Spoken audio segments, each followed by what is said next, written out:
Hello class, welcome to Profound IAS. Profound IAS में आप सभी का स्वागत है। आज की क्लास में हम लोग डिस्कस करने वाले हैं सर्कुलर इकोनॉमी के बारे में। तो चलिए आज की क्लास स्टार्ट करते हैं मेरे साथ ऐश्वर्या सिंह के साथ। सर्कुलर इकोनॉमी को डिस्कस करने से पहले मैं थोड़ी सी इंफॉर्मेशन आपको दे दूं। International day of zero waste, पहली बार ऐसा हुआ है कि international day of zero waste मनाया गया है।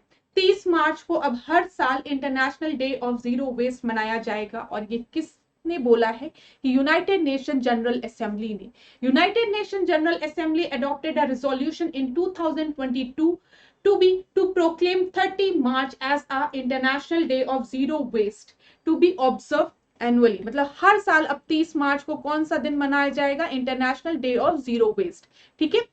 It is jointly facilitated by the United Nation Environment Programme and UN Habitat. ये भी चीज आप याद रखिएगा। हो सकता है अगर प्रीलिम्स में कभी भी पेपर में क्वेश्चन बने आने वाले साल में, तो यहां से पेपर क्वेश्चन बन सकता है। लेकिन अब हमको ध्यान में क्या क्या चीजें रखनी है उसको हम डिस्कस करते हैं।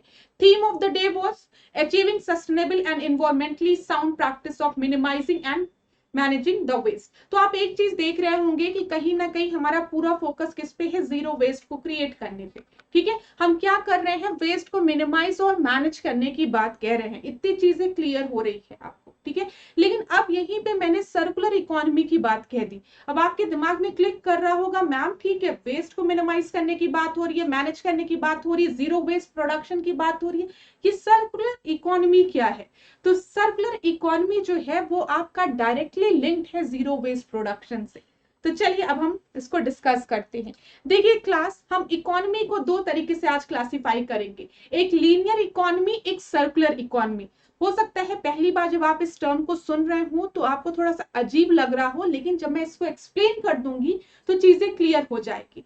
जब भी हम लीनियर इकोनॉमी की बात करते हैं तो यहाँ पर हम बात करते हैं कि हमने रॉ मटेरियल्स को नेचर से एक्सट्रैक्ट किया, ठीक है, फिर प्रोडक्शन किया, फिर उसको यूज किया, और फिर यूज करने के बाद जब वो एक वेस्टफुल प्रोडक्ट बन गया तो उसको एज अ वेस्ट की तरह छोड़ दिया एनवायरमेंट में। जैसे कि एक एग्जांपल लेते हैं हमने कुछ वुड्स का या कोई भी मेटल को एनवायरमेंट से एक्सट्रैक्ट किया, ठीक है, फिर उसकी प्रोसेसिंग करके हमने एक मशीन का फॉर्मेशन किया। ठीक है, कोई भी मशीन, कार बना ली, चलो कार को बोलते हैं, कार बना लिया, कार का प्रोडक्शन किया, कुछ दिन कार चलाया, फिर जब कार हमारी खराब हो गई तो उसको एज अ वेस्ट की तरह हमने छोड़ दिया। ये एक लीनियर इकोनॉमी होता है।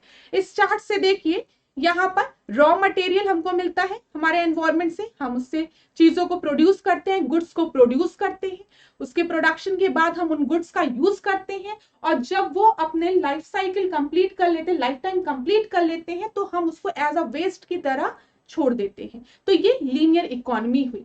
आज की क्लास में हम डिस्कस करने वाले सर्कुलर इकोनॉमी। तो आपको सर्किल का मतलब तो समझ में आ रहा होगा कि हम एक साइकिल की बात करने जा रहे हैं। तो मतलब जो ये लीनियर चार्ट था, अगर हम इसका जो एंड पॉइंट था इसको हम क्या करें, इस तरीके से रॉ मटेरियल में फिल ला के जोड़ दें, then it will form a circle.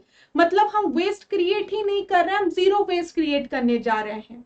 हम रॉ मटेरियल ऑब्टेन करेंगे, प्रोडक्शन करेंगे, यूज करेंगे, और जो वेस्ट निकलेगा फिर हम उसको यूटिलाइज करेंगे। तो ये होती है सर्कुलर इकोनॉमी। समझ में आया? अब यहाँ पर रीयूज करके, रिसाइकलिंग करके हम किसी भी तरीके के से जो भी रेसिडुअल वेस्ट है उसको हम यूज करेंगे। इतनी चीजें क्लियर हो गई। लीनियर इकोनॉमी क्या है, सर्कुलर इकोनॉमी क्या है? लीनियर इकोनॉमी में जो लास्ट होता है वो वेस्ट होता है, लेकिन सर्कुलर इकोनॉमी में इन्हीं वेस्ट का हम फिर से रीयूज करेंगे, ठीक है, उसको रिसाइकिल करेंगे। तो यहां पर देखिए आपका क्या है, सस्टेनेबल प्रोडक्शन। यहां पर जब हम सर्कुलर इकोनॉमी की बात कर रहे हैं, sustainable production, sustainable use and recycling, एक सर्कल फॉर्म हुआ है यहां पर। तो इतनी चीजें आपको क्लियर हो गई होगी। तो जब भी हम सर्कुलर इकोनॉमी की बात करेंगे तो circular economy is essentially an economic system where the mean of production are organised around reusing and recycling the input. हम किस पे फोकस करें? We are reusing and recycling the input पे वी आर फोकसिंग। ठीक है, इतनी चीज आप याद रखिएगा। The central idea here is to achieve a circularity of input. मतलब कोई भी हमारी चीज जो है वो डंप ना हो, वेस्ट ना हो, ठीक है, हम उसको फिर यूज कर ले।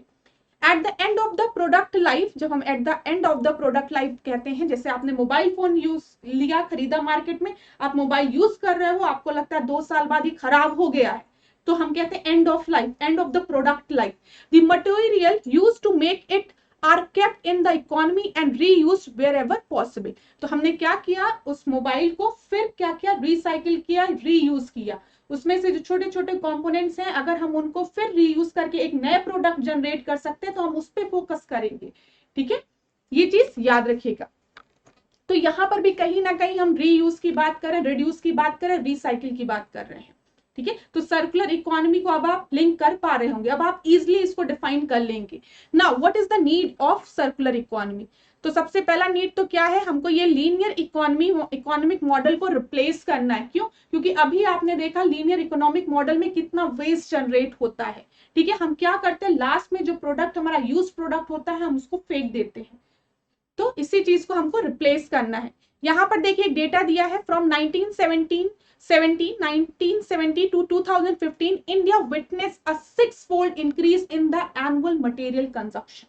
ठीक है, आपको पता है कि अब प्रोडक्शन बढ़ रहा है, और जैसे जैसे प्रोडक्शन बढ़ेगा, इंडस्ट्रीज बढ़ेंगी, ठीक है, तो रॉ मटेरियल्स का कंजप्शन बढ़ेगा, लेकिन वेस्ट का जनरेशन भी उतना ही ज्यादा बढ़ेगा। ये चीज याद रखिएगा, लोगों की डिमांड बढ़ रही है, लोगों की डिमांड फुलफिल करने के लिए कहीं ना कहीं जो रॉ मटेरियल एक्सट्रैक्ट हो रहे हैं एनवायरमेंट से वो भी ज्यादा हो रहा है, साथ ही साथ वेस्ट जनरेशन भी ज्यादा हो रहा है। हमको वेस्ट जनरेशन पे फोकस करना है। रिड्यूस द वेस्ट जनरेशन, जैसा कि मैंने अभी आपको बताया, according to the Central Pollution Control Board, India generate over 62 million tons of waste every year. हम 62 मिलियन टन्स वेस्ट हर साल प्रोड्यूस करते हैं। अबाउट, जिसमें से 70% of it is collected and only 12 million tons are treated. ठीक है, यहाँ पे देखिएगा, जिसमें से 70% 70% वेस्ट जो होते हैं उनको कलेक्ट तो किया जाता है, लेकिन उनमें से खाली 12 मिलियन जो वेस्ट होते हैं उनको प्रॉपर ट्रीटमेंट दिया जाता है, उनको प्रॉपरली ट्रीट किया जाता है। जो 31 मिलियन वेस्ट होते हैं उनको कहीं पे भी ले जाके डंप कर दिया जाता है। अब आपको पता है कि जब कहीं पे भी ले जाके आप इनको डंप करेंगे तो आपका वाटर पॉल्यूट होगा, लैंड पॉल्यूट होगा, ठीक है, ग्राउंड वाटर जो है वो पॉल्यूट हो जाएगा। ये चीज समझ में आ रही होगी आपको। तो इसीलिए प्रॉपर ट्रीटमेंट क्यों जरूरी है, हम इसकी बात कर रहे हैं। अब देखिए, अगर हम सर्कुलर इकोनॉमी की बात करेंगे, हम वेस्ट ट्रीटमेंट की बात करेंगे, तो कहीं ना कहीं it will create a job. ठीक है, न्यू अपॉर्चुनिटीज क्रिएट होगी। अब आपको पता है रिपेयरिंग के लिए, रिसाइकलिंग के लिए, रिकवरिंग ऑफ मटेरियल के लिए, वेस्ट मैनेजमेंट के लिए, कि ये कुछ ऐसी फील्ड्स होंगी जहां पे जॉब क्रिएट्स होंगी और लोगों को एम्प्लॉयमेंट मिलेगा। तो आप इस तरीके से भी इसको लिख सकते हैं। ग्लोबल कमिटमेंट, अब आपको पता है, हम सब ने, मतलब हम सब जानते हैं एसडीजी गोल्स के बारे में, सस्टेनेबल डेवलपमेंट गोल के बारे में। तो कहीं ना कहीं जब हम सर्कुलर इकोनॉमी पे फोकस करेंगे तो एसडीजी गोल भी फुलफिल होंगे, जिसमें एसडीजी गोल 11 की अगर हम बात करें, making cities and human settlement inclusive, safe, resilient and sustainable, and SDG 12 जो 12th गोल है हमारा, ensuring sustainable consumption and production pattern. तो ग्लोबल कमिटमेंट भी फुलफिल होगा। एंड सबसे बड़ा कमिटमेंट जो भारत का है वो क्या है, net zero emitter. India has promised to become a net zero emitter by 2017। जो कॉन्फ्रेंस ऑफ पार्टी 26 ग्लासगो में हुआ था, COP 26 ग्लासगो में, उसमें इंडिया ने प्रॉमिस किया था कि it will become a net zero emitter by 2070 and this circular economy will help India to achieve this target. ये भी याद रखिएगा। Economic growth and resource optimisation, ठीक है, इस पे भी हम फोकस कर सकते हैं जब सर्कुलर इकोनॉमी की बात करेंगे। It emphasis on localising the production and using the locally source material could create a new opportunities for the small and medium sized enterprises। तो ये कुछ बेनिफिट्स थे सर्कुलर इकोनॉमी के, जो कि आप अपने पेपर में मेंशन कर सकते हैं। तो क्लास आज के सेशन के लिए थोड़ा सा और मैं आपको बताऊंगी, फिर इसके बाद इस सेशन को समराइज करेंगे, मतलब हम इसको एंड करेंगे। यहाँ पे step taken towards a circular economy, regulatory measure, पे ध्यान देंगे, हम अवेयरनेस कैंपेन चलाएंगे, फाइनेंशियल इंसेंटिव की बात करेंगे, कैपेसिटी बिल्डिंग की बात करेंगे। अब देखिए आप किस तरीके से अपने आंसर्स को एनहांस कर सकते हैं। यहाँ पे हम रेगुलेटरी मेजर में हम नेशनल रिसोर्स एफिशिएंट पॉलिसी 2019 को यहाँ पे हम मेंशन कर सकते हैं। यहाँ पर हम एक्सटेंडेड प्रोड्यूसर रिस्पॉन्सिबिलिटी की बात कर सकते हैं। एक्सटेंडेड प्रोड्यूसर रिस्पॉन्सिबिलिटी कहीं ना कहीं ई वेस्ट को कंट्रोल करने के लिए एक बहुत ही बड़ा स्टेप है। ई वेस्ट क्या है, जैसे ही हमारे इलेक्ट्रॉनिक इक्विपमेंट्स की लाइफ साइकिल या लाइफ टाइम कंप्लीट हुआ, it gets converted into waste और हम उसको प्रॉपर डिस्पोज ना करके हम कहीं पे भी उसको डिस्पोज कर देते हैं। इसके लिए एक्सटेंडेड प्रोड्यूसर रिस्पॉन्सिबिलिटी आई, जिसमें कि जो मैन्युफैक्चरर है वही ये रिस्पॉन्सिबिलिटी लेगा कि उसकी प्रॉपर रिसाइकलिंग हो। अगर हमारा प्रोडक्ट जो है मोबाइल फोन है, हमें लगता है अब हम इसको डंप करने का समय आ गया, हमारे यूज का नहीं है ये, इसका रीयूज नहीं हो सकता, हम इसको किसी को डोनेट नहीं कर सकते हैं, तो हम इसको मैन्युफैक्चरर को लौटा सकते हैं, वो प्रॉपर इसकी रिसाइकलिंग करेगा। एक्सटेंडेड प्रोड्यूसर रिस्पॉन्सिबिलिटी, ये चीज याद रखिएगा।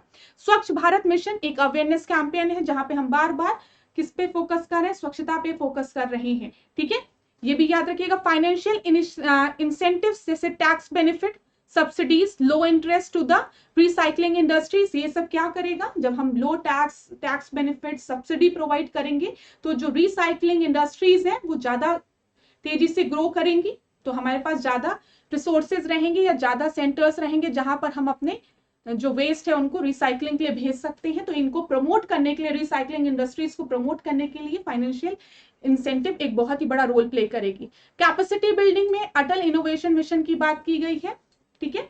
यहाँ पर क्या लिखा है, action plans were also formulated across the 10 sectors including e waste, lithium ion batteries and end of life vehicle, scrap material etcetera. तो आप इन सब चीजों को भी मेंशन कर सकते हैं अगर पेपर में आपसे सर्कुलर इकोनॉमी के बारे में पूछे। तो आज के सेशन में हम इतना ही रखते हैं। आपको सर्कुलर इकोनॉमी के बारे में चीजें पता चली होंगी, बस आप ये याद रखिएगा जब भी हम सर्कुलर इकोनॉमी की बात करेंगे तो हम वेस्ट को मिनिमाइज करने की बात करेंगे, कहीं ना कहीं हम कहेंगे कि जीरो वेस्ट प्रोडक्शन, ठीक है। जब भी कोई प्रोडक्ट हमारा वेस्ट में कन्वर्ट हो तो उसको हम फिर से एक तरीके से एक रिसोर्स में कन्वर्ट कर दे किसी भी तरीके से, तो जीरो वेस्ट प्रोडक्शन पे फोकस करेंगे हम सर्कुलर इकोनॉमी में। तो thank you so much class. अगर आपको आज का सेशन अच्छा लगा हो तो वीडियो को लाइक करिएगा, चैनल को सब्सक्राइब करिएगा और कमेंट जरूर करिएगा। तो धन्यवाद, थैंक यू सो मच।